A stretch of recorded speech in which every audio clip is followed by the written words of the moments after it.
Spartan Nation, Big Ten Nation, what's happening? Cue the woodshed. Ken, the super cool Spartan, my brother Brian, the super mad Spartan, coming at you with our Big Ten talk here. I admit it's going to be a little tough because we're getting down the last few weeks of the season. The matchups are not as sexy as compared to other conferences. And it makes it a little tough to talk about, but hey, we're going to get through it. We are going to get through it. We are going to get through it. So, first of all, Super Mad Spartan, how's your week going so far? Everything good your way for a hump day Wednesday, middle of this things are November, cold as hell outside. At least getting there. It's warmer. It's been warmer today than it's been the last a couple of days, but overall, life is going good. It's tough being a Michigan State football fan, especially on the day of negotiated NCAA violations come out and your team bends over backwards yet again. But other than that, it's a fine day. Yeah. Me and my college buddies were talking about it, boy, and yeah, just we describe it as the ass jousting that Michigan State football continues to get here. I mean, just pile upon pile of just boo-boo on the football program. I mean, this is worse than, the John L. Smith, the original John L. Smith saga we went through, back in the day. I mean, wow. Just pile it on. But we'll get to that a little later. Here, in the podcast. But for now, we're going to stay on topic here. We have our classic Big Ten matchups here. I believe it's week 12. And our squad, the Spartans, they're going to be back on the gridiron for the Toilet Bowl edition of their matchup against Penn State. The battle for that nasty-looking land grant trophy. Like I said, Toilet Bowl Central, 2 3-6 teams, 0-6 in conference play. And for some reason, this game has a prime time slot, 3:30 Eastern time on CBS. I'm quite sure before the season started, when all of these networks that, the Big Ten made their super duper media deal with, NBC, the Big Ten spread Fox, it out for. Yes, Big Ten and CBS, Fox, NBC, NBC getting it in with the Peacock part of it. I'm sure they didn't, look at down the schedule, down the season, but Penn State, Michigan State, 3-6 record overall, 0-6 in Big Ten.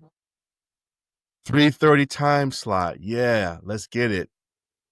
So I think I guess somehow they could have flexed it out, but defend them slightly. You can't. All right, it's CBS. It's not going to get flexed to another network. So I guess my only defense is kind of thinking about it would be Penn State was supposed to be pretty good. So hey, at least you have Penn State pretty good versus Michigan State, who was not expected to be good. You'd have a few people at least tune in for that. But yeah, that's not what happened. Michigan State held up our end of the bargain of being bad, and Penn State didn't hold up their end of the bargain of being good. A 3-6 good team versus a 3-6 shitty team. Yes, I wonder how many people will be at Spartan Stadium. I'm expecting that bad boy to be half empty. Tumbleweeds flowing in there. We had our podcast with Chris Solari, and he mentioned about fan apathy. Maybe not so much fan apathy, but it's just how much the sport is getting tougher to just follow and watch. Mm-hmm. It really is. And we'll get to it, but it's kind of some of the hypocrisy is getting just too much to bear with college sports. And it's if I didn't follow Michigan State, I football and basketball, I don't know how much I'd be into college sports now. It's hard to get into. It's like with everything else, they're trying to corporatize it, and the styles make fights. We used to have all these beautiful rivalries, we used to have all these beautiful traditions. Now it's just condensed corporate bullshit, and it's it's making the sport less fun. And that's what ultimately when everybody watches college sport, it was fun and you could root for your alma mater. Now it's just like, well, we're basically about to have NFL light how this is going, and it's just it kills what college sports actually was and what made it something worth getting into. Yeah, I second that. And I foresaw this when they expanded the playoff from 4 to 12 teams, Yes. because ultimately, to your point, it's going to be an NFL like uh, system, because They're talking about going to 16. you're talking Yeah. about going to 16, and very soon we're not talking about 5 years, 10 years. We're talking about probably the next 2 to 3 years that you're going to have a 16 team playoff, which means you're going to muddle down the competition, because you're talking about teams that have 9-3, 8-4 records getting in against teams who are really much better than them. And it's going to be watered down. So you might as well get rid of the conference championships, get rid of the non-conference schedules and start scheduling like NFL. Yeah. I mean, and I know I keep saying we'll get to it, but I was always kind of against the hey, you know, what if teams just break away from the NCAA? At this point, it's become more and more clear to anybody. The NCAA is they're a toothless organization, and a lot of the decisions are always based on money and if people are going to pay attention to them. Mm-hmm. So that's how you have this weird like kind of Michigan State getting these sanctions versus other schools doing whatever they want. Full Eddie Guerrero lie, cheat, steal, and they get a slap on the wrist. At this point, and if the Big Ten's gonna go private equity and they're gonna take away, just not let's just deal let's just get away from these football, basketball organizations being connected with anything collegiately in terms of education. It's Right. not that. It hasn't been that way for a long time. The facade is dead. Let's just go Big Ten versus SEC, and that will be the um, semi-pro equivalent to the Super Bowl. Let's go Right. there. Let's go there right now. Let's just do that. Right. That's where it's headed. Right. Two super conferences, Big Ten, SEC, because both conferences will eat up the ACC and the Big 12. Might as well just split it down the middle. They already Call it a have. day. Look at the championships. It's only what squad? What the Clemson was the last non-SEC Big Ten school to win a championship. Mm-hmm. And there you have it. Yep. Like and it is. But let's get back to the main thing. We got to get back to talk. I know I got us off on a tangent. Right. Well, We're here come, first to talk bring about about Michigan the State, toilet bowl. The- Michigan State versus Penn State. yes. I'm already predicting Penn State's going to win. I mean, I'm just going to say that. Oh, They played a very tough game against Indiana. They actually could have won that game, similar to how we could have beat. Say Illinois. Similar to how we could have beat Minnesota. And what's interesting is I was watching well, there's a ESPN. big difference between Minnesota and Indiana, but yes, Oh yeah, oh they yeah. had a shot. I mean, this tells you how much Penn State is better than Michigan State because Penn State really had Indiana on the ropes. And I was watching First Take this morning, and Christopher Mad Dog Russo, he was doing his "What Are You Mad About" segment, and one of the things he talked about was that game, Indiana and Penn State, and he pointed out a few plays that Penn State did towards the end of the game, where basically it was like Jonathan Smith type of plays where instead of really trying to put the game away, they ran these bullshit ass runs. Trying to run And out clock. yeah, trying to run out the clock, and none of the runs work. So what they do, they pump the ball away, and Indiana just marches down the field, takes their hearts, game over. So that right there told me. I mean, outside of that, that told me that Penn State's gonna beat Michigan State because despite all of their shortcomings this year, with their the firing of James Franklin, and they lost their starting QB to a season-ending injury. So they still have a pretty tough defense for what I've saw, or for what I've seen rather. And they kind of handled Ohio State a little bit when they played them in that first half, but Ohio State just stomped them out in the second half. But they kind of hung with them. And then, like I said, they had Indiana teetering. So I'm quite sure for Penn State to get that taste out their mouth. To your point, Brian, you call MSU what? The get right team? This would The be a get get right right team. game. This would be a get You right game stole it from me. This would be a get right game for the Nittany Lions. So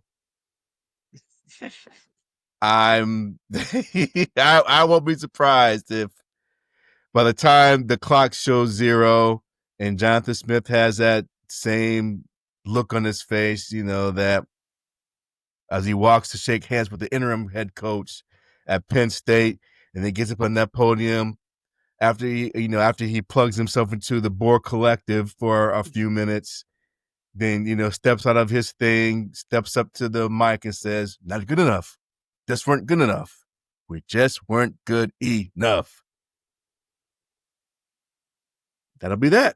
Yeah, honestly, I'm on the same side, broski. I know the spread is 7.5. I feel like this is going to be another double digit loss. This is how it's going, and it's not. It has more to do with Penn State than it does Michigan State. It's just that all right, they're better along the lines than us. The usual, but they're really good on the lines, especially defensive line. So it already means all right, how many sacks is Alessio going to take? I want to see the over 10. under on that. 10. Maybe. He took 7 at Minnesota, so a better O-line, which I'm sure Penn State has in Minnesota. 10 sacks, that's what I'm saying. I don't know if it'd be 10. And to be fair, they only gave up 1 sack in the second half. But yes, to your point, 7 is still a lot. Alessio starting again? Or is we don't know until the game? They don't know. It's Alessio. Well, why would you go back? It's not. Let's be serious. That's just them doing coach speak. It's Alessio because why he had a great performance versus Minnesota. I feel like the coaching staff fumbled it more than the offense did, just some of the weird play calling. But I digress. Sorry, the Penn State, they have playmakers on both sides of the field. Michigan State has sometimes playmakers on offense. Defense, we have a really steady linebacker. Jordan Hall is really good. He only can do so much. Penn State has a whole defensive line with guys. They have a really good running back, Kaytron Allen, who does not go down at first contact. We can't stop the run. It's been every game. Like, all right, we do good for a minute and then big run. Do good for a little bit, then big run. Anytime you need to depend on one part of Michigan State, whether it's you have to have a good punt and it gets blocked. You have to have a good field goal. They miss. You have to make a defensive play. Can't do it. You have to make offensive play. Can't do it. That's just been the season. Right. And I don't, the players out there spilling the guts. They're trying their hardest. And sometimes it's the player's execution. They don't run the plays well enough. Sometimes it's the play call. Like, what are you doing? Other times the coaching staff, they don't know what Michigan State wants to be. What's their identity? You kind of saw something maybe with Alessio on offense, but unclear. So Penn State, they're going to play defense and run the ball, and that's the recipe to beat Michigan State all season. Oh they yeah, might Michigan they might not even has complete a showed forward that. pass. They might Michigan not even showed that. throw a forward pass. Yep. Yep, it's gonna be ugly. And then you talk about the stadium. There's the only motivation for people to go to this game of Michigan State side is just because you clearly just love it to no end, and that's fine. I don't blame you for that. It's extremely tough to support Michigan State football, and it's not just on the field stuff. It's the whole administration, the whole thing. And I think Yeah. this year was the first time for me, like really like looking at him like this. I've heard people say like the administration, the Michigan State's been a clown show for most of its, existence, and it's just bared out. Now we're starting to peel back some of the onion layers of BS we've been fed. I'm like, oh yeah, we're not really serious about winning the football. Mm-mm. We're not really serious about a lot of things when it comes to athletics. And, thank God that Michigan State basketball has Tom Izzo and he can run his own ship and he can be independent of all this madness. Right. But football, no, it's just been this cue to clown music. And it continues and no end in sight. We have the president, Gutswitz, he seems like a good guy. And this is a fan, and then we can start talking. We can go into the big topic after this, because I'm about to go on my soapbox again. I think the most frustrating thing to all this NCAA stuff and just the last like 4 or 5 years, Michigan State refuses to get itself together and it absolutely refuses to stand up for itself. And it's frustrating. You have all these incidents with that school down the road, and Michigan, oh well, it's our fault. A staffer gets stomped out in the field, and Michigan State does, oh well, sorry it happened. Like, well, go make us think about it. Stand up for yourself. You have NCAA out here throwing out vacated wins for Michigan State playing 6 players $10,000 when you can pay people. We have to vacate wins and show clauses. You get a show clause. You get a show clause. And we get all these recruiting sanctions, and they just take it. And and that's the passionate part of me, the non-rational feeling. Like, I'm just tired of Michigan State just always taking.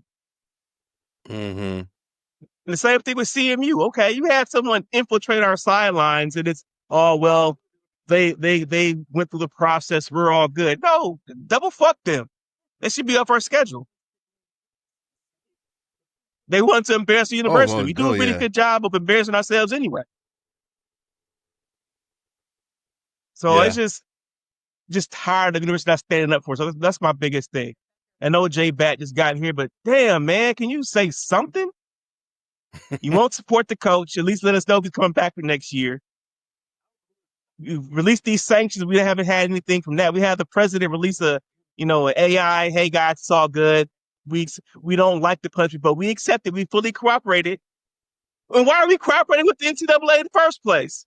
Right. No one else does. They've already showed. No one else does. Everybody said, oh, okay. They throw them nose in them. You guys suck. Right. What are you going to do about it? No, we sit back and take it and hell, oh, here, we graded our test the right way. We cheated. We messed up. Here you guys go. Please lock us up. Get out of here. You have teams out there with a knife in their hand, a note saying I killed you, and be like, no, I do nothing. Nope, it's not my blood. This ain't my knife. Why are you looking at me? Did you kill this person? Like, that's what we're dealing with. But we say, no, we did it. Here, lock us up. Yeah, it's crazy. And something I just thought about is the new president. He's gotten here not that much earlier than Bat, because I met him back in May of this year. Because I think he's maybe started in, I think maybe in January of this year or maybe late last year. Oh, they knew this stuff was coming though, but and I guess just stand up and say something. Like stand up and like just a little bit of have pride for the university. That's the biggest thing people are looking for. Like the sections themselves, the whole thing, it's not the biggest of deals. But it's this perception, right? Yeah. 14 vacated wins. Well, it's only 14 wins over 3 years. I mean, it sucks. And I understand hey, they probably let this happen and they probably accepted the punishment because now they can get underneath the weight of that $80 million contract with Mel Tucker. You don't have like this for sure is like, yeah, no, bro, you're not getting no bread. Zero from Mel Tucker. Right. You get nothing. Right. Right. Yeah, it's like I said, we're in like some dark clouds right now. I mean, this from a perception standpoint overall, and not just that from outside of MSU, but even internally, from the fan base, Fire Smith, everyone's that's saying Fire Smith at the games now. And I have to say that I do feel sorry for Jonathan Smith in the sense that the wins that got vacated included his wins. I know, right? I'm like, damn. Like, man, I have a scary thought to like now it's like, well, damn, I kind of feel like they got to bring him back now, right? This like, is okay, your whole right. first year is gone. Like, damn, maybe they're bringing him back for real. Like, wow, this is his second season. And his first season is not going to exist for the most part. Yes. Like, wow, that's hard. That's hard, bro. I mean, you basically just got here. You clawed off 5 wins your first season, and now they don't even exist in the record book. For some shit I wasn't even a part of.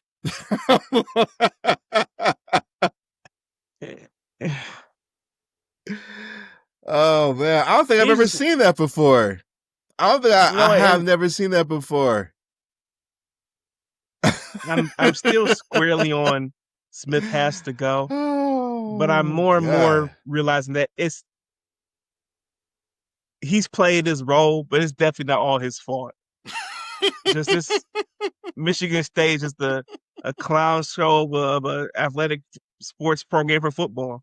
It's kind of amazing to sit back and watch a train like and these are professionals. They get paid to be this bad. Michigan State has people they pay to be this bad in PR. Like, yeah, you could pay me, you could just double my salary and I could give you better advice than this stuff. What do you care? You need to care more about your fans than the perception of the NCAA. 150%. How about that? Your fan base would like for you to stand up. You have a large alumni population. No one cares about the NCAA. It's okay to say, you know what? Screw you guys. I'm doing what's best for Michigan State, not doing what's best for NCAA. Because what has it gotten? Besides just always getting bent over by the Big Ten, bent over by the NCAA. Like at some point, you gotta get tired of bending over. Yeah. Most definitely, bro. And whew, gosh, this is I'm just at a loss of words. And what's funny is well, after this whole thing came down about the violations, you had sent me the information about it. I was looking it up some more and just checking what was going on out there in social media world, looking at all the posts on Facebook and Instagram primarily. And I saw clips of Valini talking about it on his show on 97.1 The Tick, and I was going through some of the comments, and you have your usual Michigan fans, haters out there, with the little brother comments, and then the all the little gifts that they had, from Michigan and all this stuff here, and and I commented on it, and my first thought was probably like most Spartan fans is like, damn, how our shit was super duper minor compared to what Michigan did. You remember that whole sign stealing operation, with Connor Stallions, and Michigan just looked NCAA in the face, was like, what you gonna do about it? And for the most part, they did nothing. And nothing. Slapped a $30 million fine on him, which Stephen Ross can pay. Maybe probably already has paid out of his pocket, for that. And then some limited scholarships and whatever else, Which and doesn't mean show anything in clauses. NIL days. Right. Wins were vacated. Then take away that natty that they got with the help of Connor Nope. Stallions. Just moved on. We're gonna hear Right. about this shit from Michigan State for the next 2 years. Oh yeah, for They sure, don't because even that's talk what the about Michigan media State does. anymore. Right. And that's what they do, especially locally. They're gonna pound that whole thing to death about MSU's recruiting violations because, from a media perspective, or I'm sorry, from a media perspective, we are the little brother. So they're going to You treat will us like see one. more articles. You're gonna see more articles written about Michigan State from Michigan beat writers than they wrote about their own fucking program during this whole saga. Right. Right. And you know They what they're wouldn't going to even touch do? it. They know what they're going to do? They're going to loop into all the other shit that MSU's Yeah, gone through. They're going let's to they're go going to back bring back to Coach yep. Burning Yep. Nasser. They're going to bring back Nasser. They're going to bring back all the bullshit that Tucker did. They're going to put it in all in one nice little long article to summarize how, MSU looks so fucking bad. That's what's going to happen. I guarantee it. That's what we're going to do. And this is coming from a fanatic. This is why Michigan State should be the first one to say, I do not care what you all think about me. I care about my fans. Right. It's the easiest thing in the world. It is. Because what's crazy enough, Michigan State has a better perception outside of this state than it does inside its own state. So Yeah, you can just say true. whatever. We're gonna do our own thing. And the fan base and everybody's like, that's fine. Right. We just want to But win. no, We just want to they win. just want to keep bending over and taking it. And again, the administration could go so far and just releasing a few rah-rah speech words, but no. The speeches are, yes, sir. I'll put the lotion on my skin. Like that's how we act. And it's frustrating, as a fan, as someone who's invested, time and money and, Love University is affecting our lives. It's a big part of our lives.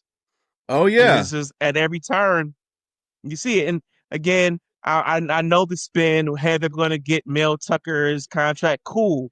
I understand as an albatross across the university. You can come out and say it without saying it, and people would accept it. Listen, we took this punishment because we wanted the world to know what we did under Mel Tucker's regime at Michigan State. They could have said it just like that, and you can read in between the lines. Right. That's all they had to do. Again, this is free game. Somebody's getting paid mad billable hours for this free game for easiness. Right. only thing I hope is Right. okay. Maybe this makes it easy for Smith to go on somewhere else.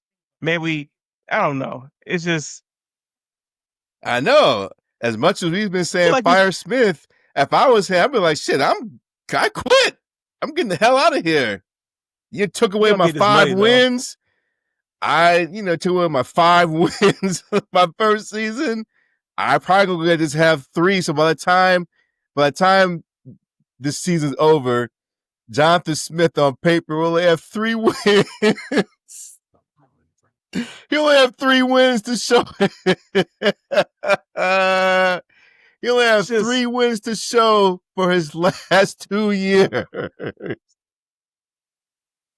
since I'm just mad, I'm just gonna let it all go. Michigan State football is so juiceless. There's just nothing. And it starts with Jonathan Smith. Just no juice, no nothing. Just no, it feels like there's no passion. I'm like, Boy, bro, oh you think boy. someone stole the you think at Minnesota they stole the game from us. You can be mad. You can pound the table like, I'm mad. It's okay. Well, we're gonna have the Big Ten, the other yeah, right. The Big Ten's gonna look at it and they said they could do some things different procedurally. Come on, dog. Like, uh, I know he's a good person. I've heard so many good things, but just in a time that juice kind of really matters, just nothing. yeah, I at would least the love to hear first. I would like to hear the recruiting pitch. I love just like maybe that should be like the inside. Maybe that's what they could do to show he has some juice. Maybe like inside recruiting. He runs like a little MSU body cam. He goes talking to recruits. He's like a whole different, way more personable, like way more intense. And okay, honestly, Jonathan Smith could have done himself some favor with the fan base. Stood up right now and said something. Stand up and say something about, this is gonna be a tough time for Michigan State. We're here to get through it. And it's like, is there no one there that can stand up and say, I love Michigan State and I want this to be better? I don't like this shit. No. They put the lotion on the skin and go back into their homes every single time. Yep, that's what happens. At least the first John Smith, as in John L. Hell, at least he slapped himself in the face to entertain. I know. At least after a And again, loss, he was smacking himself in the face. This dude, like I said, he plugs himself into the Borg Collective first, see, look at the scoreboard. and then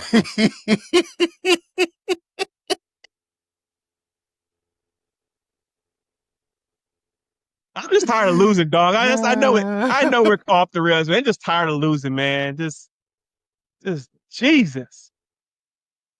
oh my god, I know, man. I am too. That's it's this pure comedy. Whereas we just need a Homie the Clown suit and Bozo the Clown. All the clowns. Where's Ronald McDonald at? All of them just come out the woodworks. So I'll drive up to MSU with those big horns and our tricycles. Just pitch the tent right in the middle of Spartan Stadium. Right. Don't need a football game. We're gonna run a circus. We've Right. been doing it anyway, fellas. Oh man. Oh gosh, man. This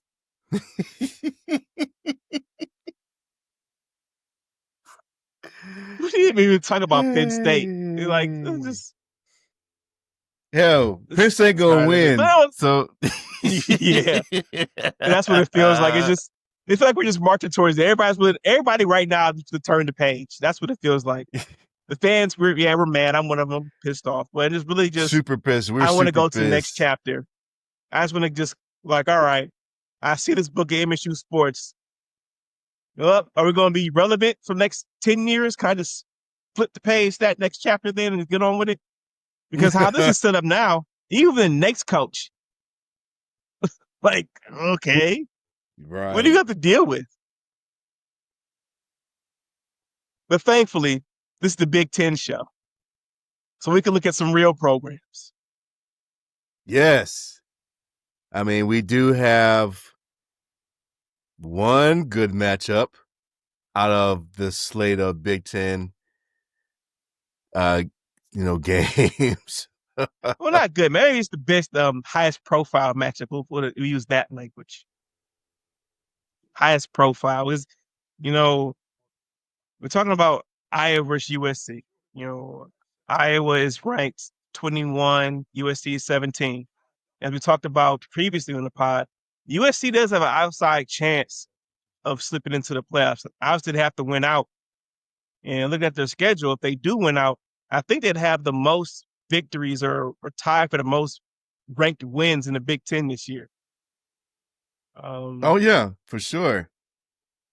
yeah, so Iowa, if they beat Iowa, that goes a long way for them. And then it's basically they have to win that matchup versus Oregon.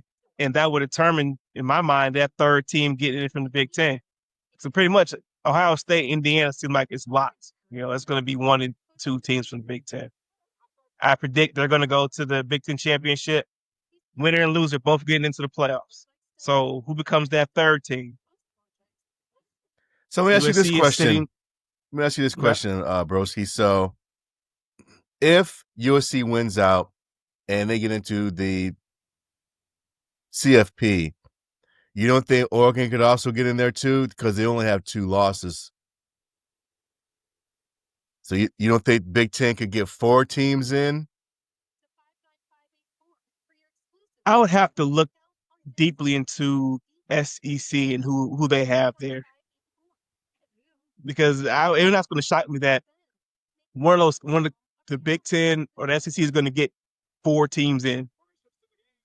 I think 3 is always guaranteed between 2 conferences, but in Mm-hmm. some years, definitely a fourth one could get in because you're right. You would have at that point, you'd have 2 Big Ten teams with only 2 losses. You would have one Big Ten team undefeated and one Big Ten team 1 loss. Right. And at that point, you have to just check to see if you think 2 loss Oregon is better than whatever 2 loss SEC teams out there. So it's kind of how kind of shake out the next couple of weeks. We will see. That I could see a world where Oregon gets in. Mm-hmm. I have to do some research more about the SEC where they stand out because it's a Big Ten podcast, but for sure it's possible.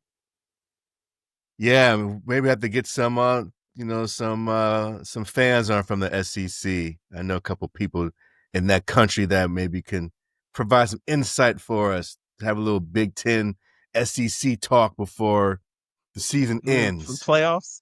We do Yes. it. Maybe do it during the playoffs. I do one of our things. Like, hey, because we're headed there anyway. Big Ten versus the SEC. Might as well put the fans on. Yeah. Yeah. Little preview. So yeah, we'll make that happen. But yeah, I think that just offhand, it'd be hard for me to see Oregon not making it into the CFP if they lose to USC. I mean, they've had a pretty strong, well, I would say a strong It schedule, comes but it's it's been okay. I mean, Let's take a look.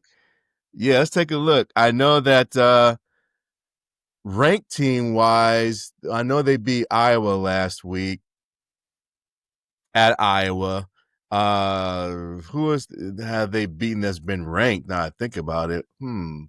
Well, they beat Penn State when they're ranked number 3, but that I don't think that means anything anymore. They're only Yeah. their big matchup would have been Indiana. They lost to Indiana. So their best win would be at Iowa.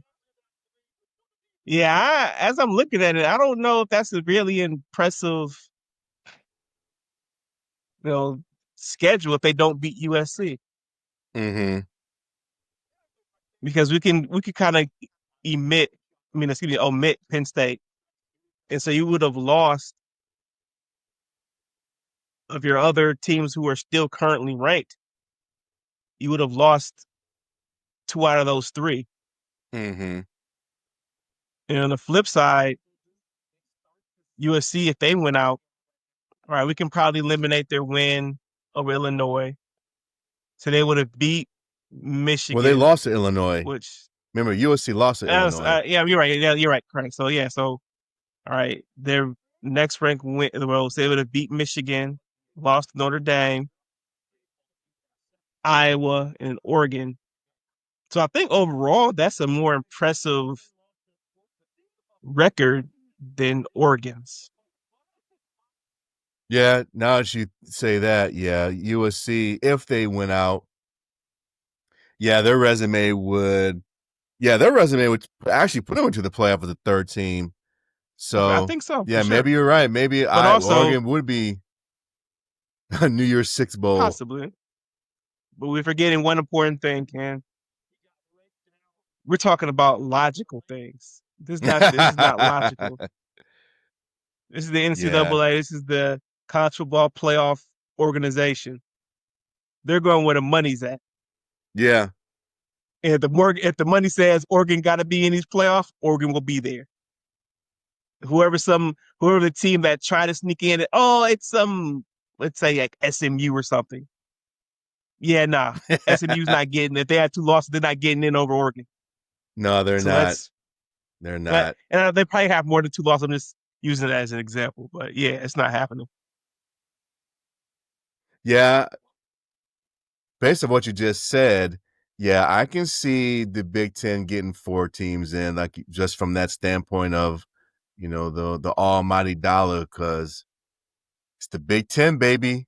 Big Ten rules. Because you're gonna it's the champions get automatic qualifier, so somebody from the ACC and the Big 12 are gonna get in. So if you have four SEC schools and four Big Ten schools, that gives you that's 10.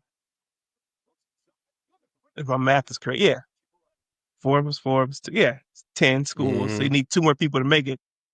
I for sure I can see Oregon making. They'll probably sneak Notre Dame in there if Notre Dame wins out. Oh God, yeah, they're gonna put Notre Dame in there. Well, then Notre Dame is 11, and whoever the feel good story is that year. South Florida. I was like Georgia Tech, but Georgia Tech might win the ACC, so we don't have to worry about that. Yeah, Uh, um, Miami keeps loose. What's Miami's record? They have three losses yet. I know they got two. Are they still even ranked? That is a good question. Because I haven't heard anything about the Miami is U. 15th. Okay, Now they're 7-2. okay. So they can't afford another loss. Interesting that they have Miami ranked above Georgia Tech, but yeah, Yeah, that's the money play. yeah. Notre Dame is ranked number 9, so yeah, they're already basically in. So yeah, we're looking at oh for sure. I'm more confident now saying that if USC They're wins out and taking beats Oregon, they're still for. gonna put Oregon in, and Oregon's still gonna get in for sure. Yeah. Oh yeah. So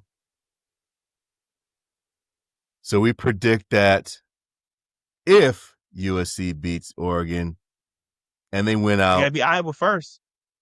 yeah, they're gonna beat Iowa, which Yeah, Iowa uh they're not a scrub. no, they're not, but I think USC will win that game.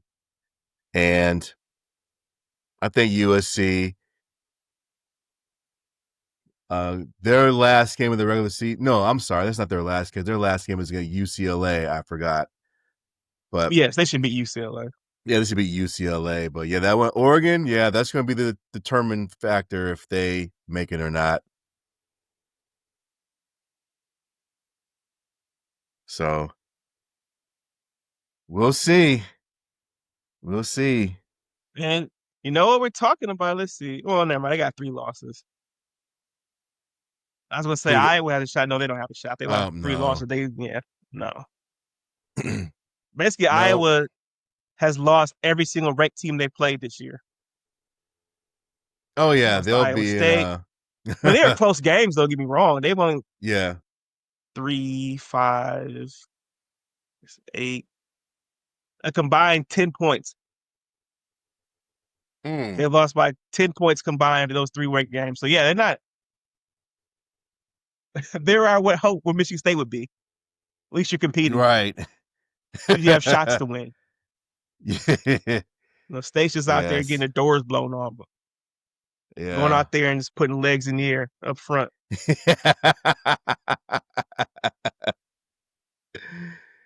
We're just not good enough. That's why, Brian. Just not You're good just not enough. good enough. uh well, You can't as believe you stole usual. my get right team line. I Uh, just thought about that. Because hey, Penn State might, they might come in with a lot of confidence, and we just looking like, hey, we just showing up. yep, just showing up, These people boy. might not be here next year. Just Yeah.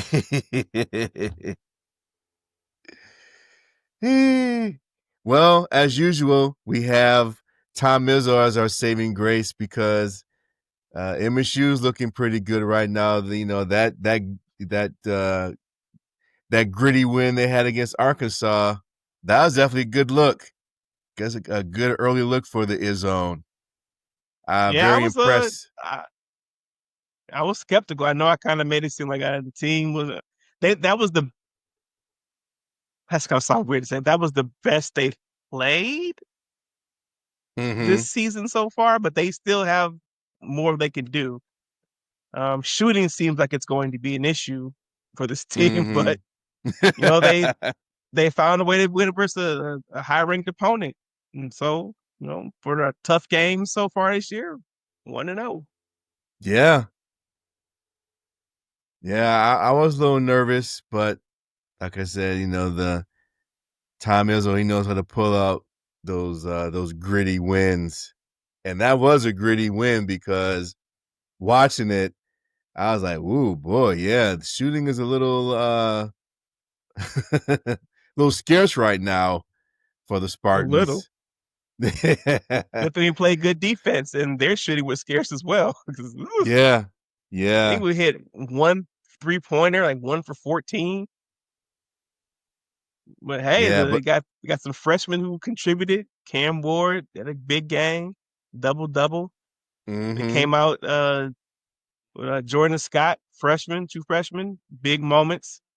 Probably our best option right now at shooting guard. Which you know what, he's getting experience for next season Mhm. because I think this is a stepping stone season for the core to really grow. Like you have Cohen Carr, Jeremy Fears are the leaders of this team right now, and they're back next year. And next season, Izzo's been putting in the work to get some really good recruits that I that can help this team. And Mhm. so you have true freshmen right now who are flashing, looking good. So that bodes well for the future. You have some vets kind of taking the reins. That bodes well for the future. So maybe we can, Iz can slip in that second championship. Then we could become a pure basketball podcast and just say we're divorcing ourselves in MSU football until we're serving them Yeah, papers. yeah, it may come down to that because yeah, football's been looking it's gonna be a rough ride for the football side of things until they get that part together. So, like I said, Izzo's our saving grace because it ain't looking good on the other side of the campus right now at Spartan Stadium. No, not at all. Especially because you know, take it back to football.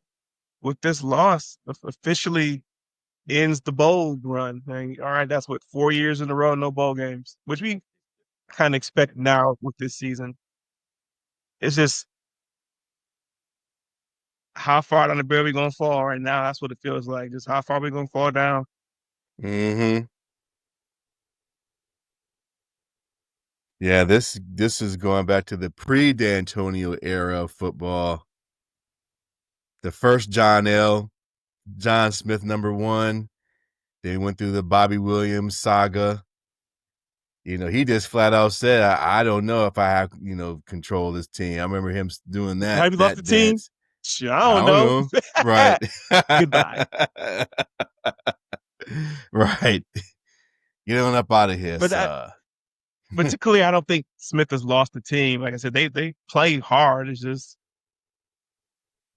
find really find ways to lose the game. Yeah. I hope they win. If they win, I'm gonna come through with my big MSU chain on for the next podcast. Yeah, I have one too. Yep. So My big if MSU, MSU turnover wins, chain. we're gonna put on the turnover chains and celebrate like it's 1999. That was a good year for Michigan State football Yeah, too. I was a child.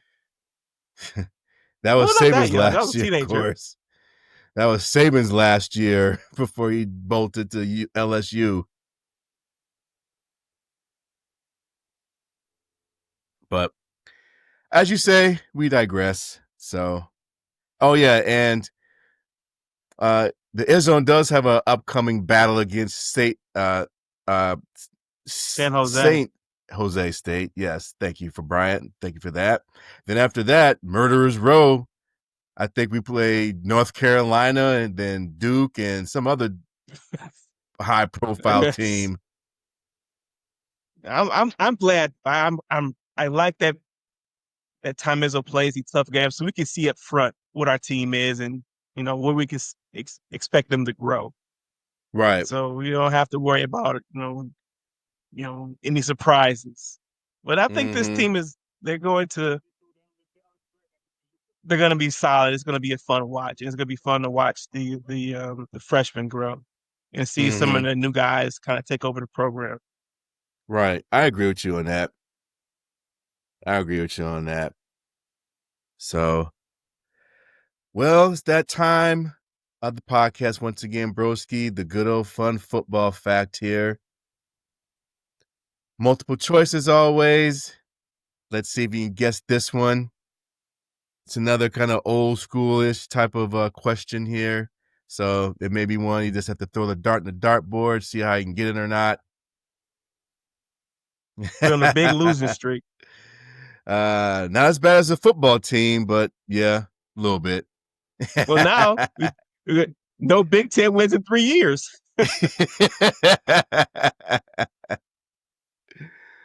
Yeah. All right, yeah. Yeah, one day we're gonna take this act on the road to cue the zero Big Ten victories tour. We should change the name of the podcast. We ain't taking nobody to the woodshed a long time. We getting the woodshed cued on us. Right. Or cue the But yeah, clown show. dun, dun, dun, dun, dun, Right. Next yeah, time we have to put on some clown masks and stuff. exactly. All right, here's the question for you, sir. So, George Perlis, he was the coach of MSU when I was there. And the question is, how many wins did Perlis have during his tenure at MSU? I'll repeat the question. How many wins did George Perlis have at Michigan State while he was the head football coach? 68, 70, or 75? Well, the choices again. 68, 70, or 75? And here is the Final Jeopardy music. Do do do do do Let's go with do do 75. do do do do do do do do do do. That's your final answers. 75 wins. Yeah. And the answer is the answer is 68. George Perlis's his overall record at MSU was 68, 67, and 4 ties. Yeah, fits right in with our history. Yeah, yeah. But he did win the Rose Bowl during his tenure at MSU. I mean, the team that won it, I mean, they were a very dynamic team back in the 88. Andre Rison and Lorenzo White, I believe, was the running back at the time. So yeah, he definitely had a great team that won the Rose Bowl. And even when I was at MSU, he beat Michigan a couple times. So good feel good story there. But yeah, It's a nice 68 story. wins. 68 wins during his tenure as the MSU head football coach. And the football players at the time used to call him GP. Coach GP. So I remember I lived with there were a couple of football players that lived in Holden, and I hear them talking about GP. Coach So CJS. No one's saying that.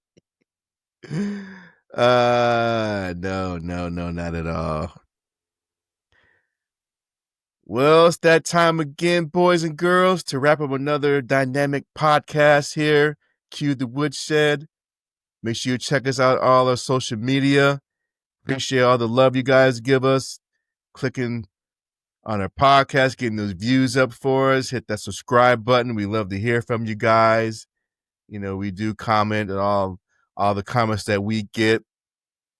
And we'll continue to get out this hot content for you guys. So, having said that, I'm Ken, the super cool Spartan. My brother Brian, the super duper, mad Spartan. Yes, he's angry, as we all are as a fan base with the football program. So we're all seeing red here, which is why I have on red with minus the checkers on my shirt. But other than that, we are out. Go green. Go white.